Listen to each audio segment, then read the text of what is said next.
Assalamualaikum warahmatullahi wabarakatuh. Hello everyone, we are from the 7th group. Let me introduce me and my friends first. My name is Yurike Ilmiyaturrofiah and my friends Feby Yolanda. So in this video, we will explain about the material about the second language acquisition or learning and gestures and sign language. Okay, the first material will be explained by me, Yurike Ilmiyaturrofiah, and the second material will be explained by my friends Feby Yolanda. Okay, the first material is about the second language acquisition or learning. So second language learning means that we are learning or trying to learn another language. So second language means that it's not the first language or the native language of the speaker, but it's learned later. Acquisition and learning. So the distinction between acquisition and learning was made by Stephen Krashen in 1982. The acquisition of a language is a natural process, while learning a language is a conscious one. Acquisition normally takes place without a teacher and without much attention to the details of what is being acquired, while learning typically in an institutional setting and of course with teacher. The term learning, however, applies to more conscious process of accumulating knowledge through analysis of features of language, such as vocabulary and grammar.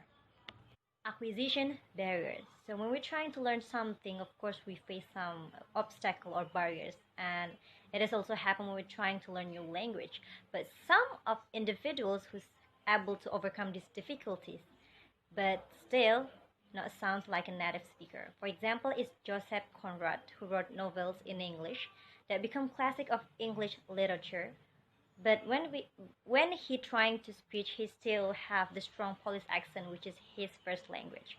So in this case, vocabulary and grammar are easier to learn than others, such as pronunciation. The age factor. So this type of observation is sometimes taken as evidence that after the critical period for language acquisition has passed, around the time of puberty, it becomes very difficult to us to acquire another language fully.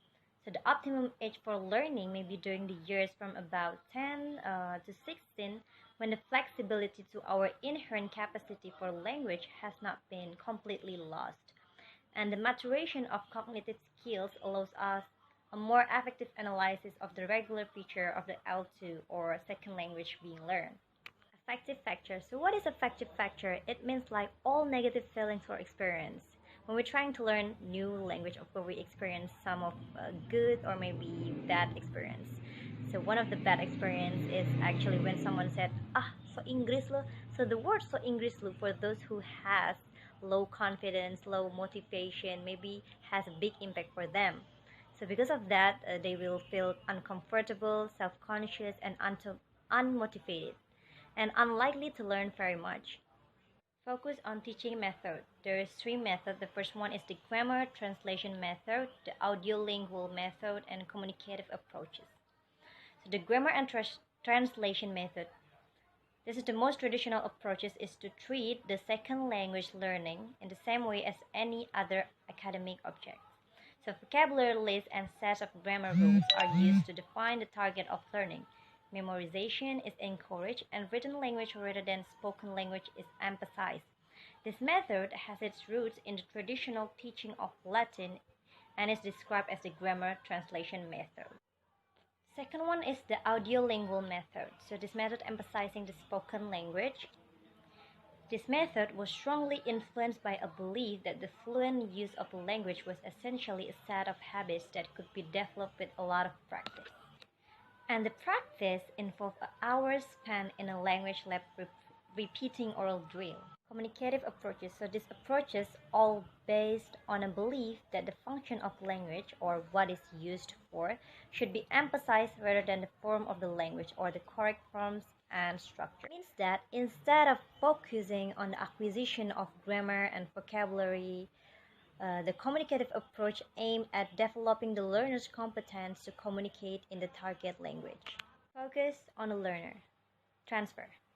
Transfer means using sounds, expression, or structure from the first language when performing in the second language. Language transfer can have positive and negative effect on spoken and written composition by second language learner. If the structure from the native language used matched one in the second language, there is positive effects, and if the structure do not match, then there is a negative effect. Interlanguage. So interlanguage means like a system used by a second language learner. Learner create this language when they attempt to communicate in the target language or the language that they learn.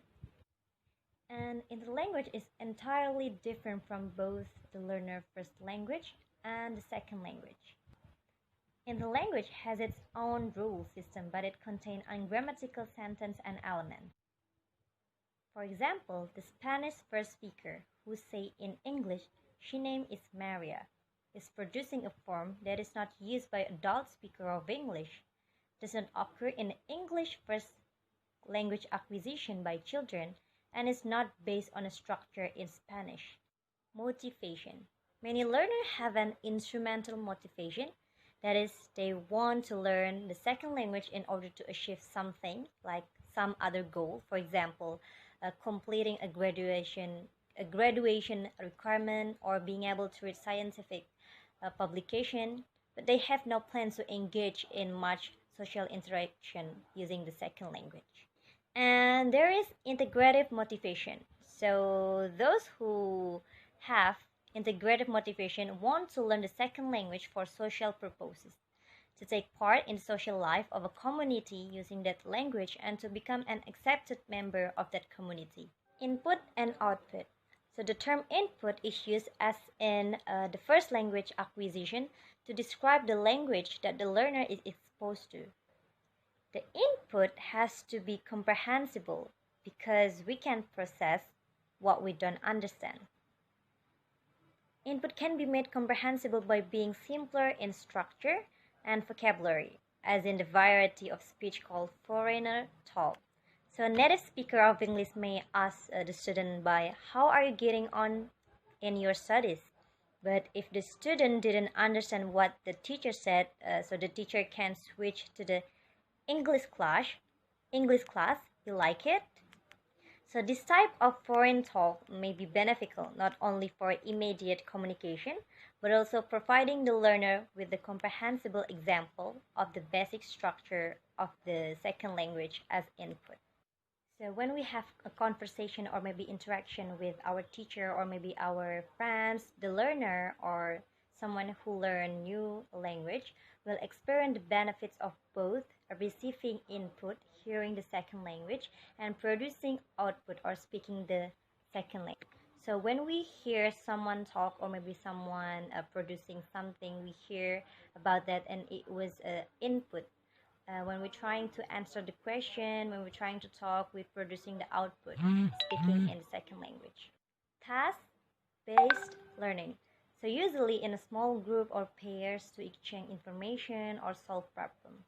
So the goal of such activities is not that the learner will know more about the second language, but they will develop communicative competence in the second language. So they will communicate or maybe interact with their friends, and they could communicate with the friends. Communicative competence. So communicative competence can be defined as the general ability to use language accurately, appropriately, and flexibly. So the first component is grammatical competence, which involves the accurate use of words and structure. Second component called sociolinguistic competence. So it is enable the learner to know when to say, "Can I have some water?" versus "Give me some water" in the social context. The third component is called strategic competence. This is the ability to organize a message effectively and to compensate via strategies for any difficulties.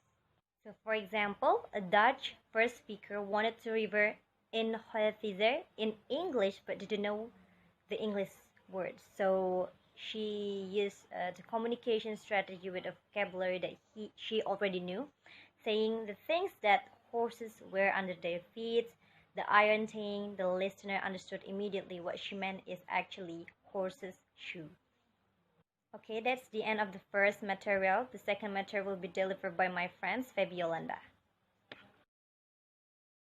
Okay, and then gesture and sign language. Gesture. Although both of sign and gesture involve the use of the hands with other parts of the body, they are rather different. Sign is like a speech and is used instead of speaking. Gestures are mostly used while speaking. 1. Iconics.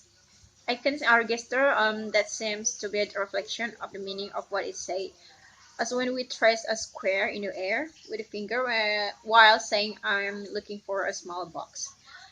And 2. Deictic. The term deictic means pointing. We can use deictics in the current context. In this case, the gesture and the speech combine to accomplish reference to something that only exists in shared memory rather than in the current physical space. And number 3, beats. Beats, which are short, quiet movement of the hands or fingers. And then type of sign languages. There are two general categories of language that involve the use of signs. Alternate sign language is a system of hand signal developed by speakers for limits of communication in a specific uh, context where speech can be used. And a primary sign language is the first language of a group of people who do not use a spoken language with each other. And then oralism. Since spoken English was what those English believe that the children really need, a teaching method generally known as oralism dominates their education during the most of the 20th century. This method required that the student practice English, speak sound, and develop lip reading skills. And then sight English. This is essentially a mean of producing signs that correspond to the words in an English sentence. In an English word order, in many ways, English is designed to facilitate interaction between the deaf and the hearing community.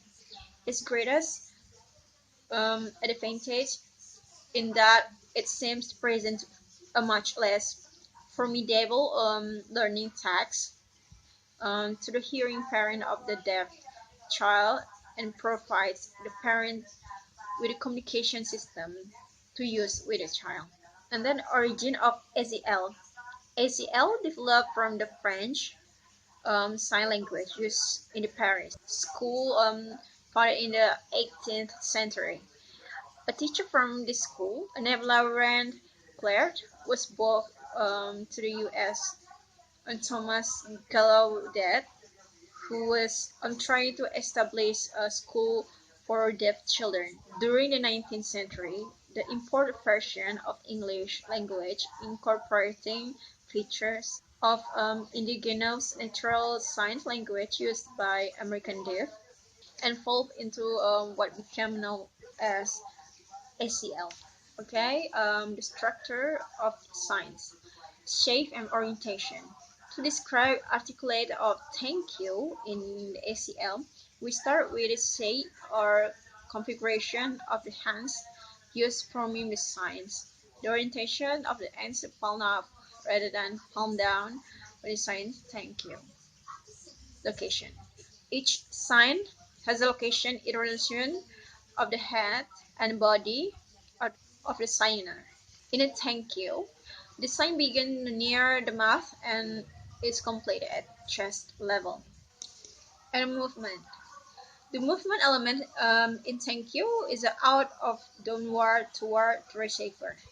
The difference between faster and slower movement in signing also has an effect on the meaning. The difference in movement creates and different meanings just as there are slips of the air. Chapter 12. There can also be slips of the eye. Primes. The contrasting elements within these four general parameters can be analyzed into sets of features or primes. We say that a flat hand is a prime in the term of shape, and palm up is a prime in the terms of orientation, facial expression, and figure, and a finger spelling. Under normal circumstances, thank you is articulate with a head nod and a smiling face. Signers can use a finger spell, which is a system of hands configuration used to represent the leaders of alphabet. And representing signs. One of major problems is finding a way to incorporate those aspects of facial expressions that contribute to the message. A partial solution is to write one line of manually signed words in capital letters, and then above this line indicate the nature of and extent of the facial expression that contribute of the message. The key and the transcription is used to show that the facial expression raise eyebrow when its eyes head leaning forward. Okay. And then the meaning of the signs. We normally find it difficult to get the meaning of the signs simply on the basic of what it looks like. Indeed, as when comfort with any unfamiliar language, we may not even be able to identify individual signs, words, in the fluent signing. Most everyday use of ACL sign is not based on identifying symbolic pictures, but on recognized familiar linguistic forms that have arbitrary status. And then SAL as a natural language. Children acquiring SAL as their first language go through a developmental stage similar to language learning spoken language. Also, the production of sign seems to begin earlier than the production of spoken words. Okay, that's all about material today, and that's the end of our presentation. Thank you for watching. Wassalamualaikum warahmatullahi wabarakatuh.